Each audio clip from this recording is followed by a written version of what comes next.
Monsieur le Président, Madame la Ministre, chers collègues, en Iran, depuis la mort de Mahsa Amini, interpellée il y a 3 semaines par la police des mœurs parce qu'une mèche dépassait de son foulard, la contestation ne retombe pas.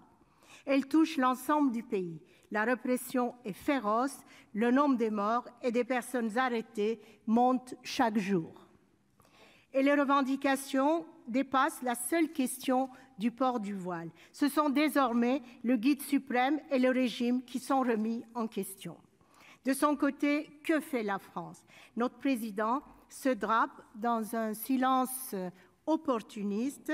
On ne touche pas trop à l'Iran, utile en cette période de guerre à l'Est, avec le probable retour sur le marché international de ce grand vendeur de pétrole qu'est l'Iran.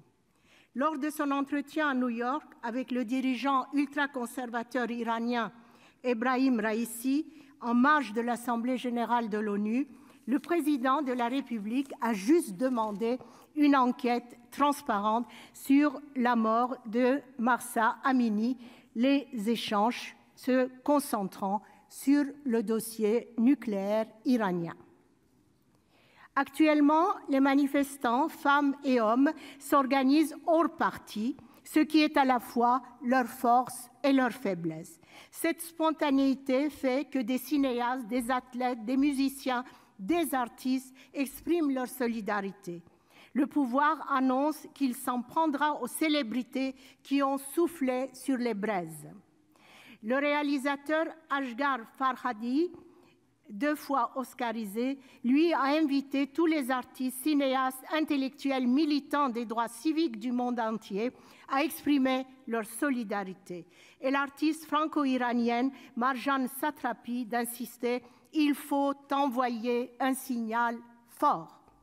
En France, une 50aine de personnalités et d'artistes femmes ont déjà hier diffusé une vidéo où elles se coupent une mèche de cheveux en soutien aux femmes iraniennes. J'appelle tout le milieu artistique français et les personnalités à rejoindre largement cette mobilisation. Quant à nous, les politiques, au-delà des protestations d'usage, ne devons-nous pas faire pression avec vigueur et conviction sur l'exécutif pour qu'il sorte de sa frilosité? Mobilisons-nous et évitons surtout d'instrumentaliser la lutte des Iraniennes pour régler nos différends intérieurs sur la question du voile en France. L'enjeu de nos engagements est clair, la liberté et les droits humains. Je regrette qu'il n'y ait pas assez de monde aujourd'hui où il est nécessaire de se mettre d'accord et faire des actes symboliques pour montrer notre soutien aux Iraniennes et aux Iraniens. Merci.